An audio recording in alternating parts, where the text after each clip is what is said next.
I do not agree for the additional 2 years because some parents have to shell out more money for transportation and food for the education of their children.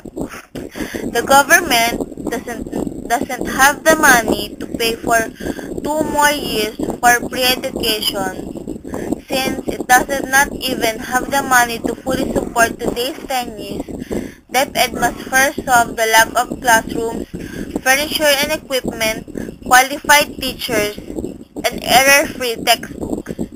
As far as the curriculum is considered, DepEd should fix the current subject instead of adding new ones. The problem is the content, not the length of basic education.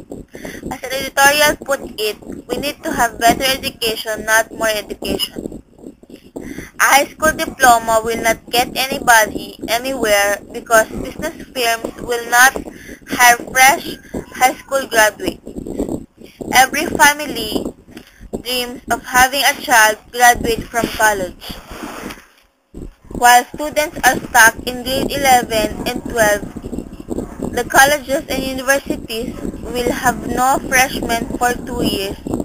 This will spell financial disaster for many private higher education institutions. The dropout rate will increase because of 2 extra years. Starting this school year, there will be a kindergarten class for 5-year-old children.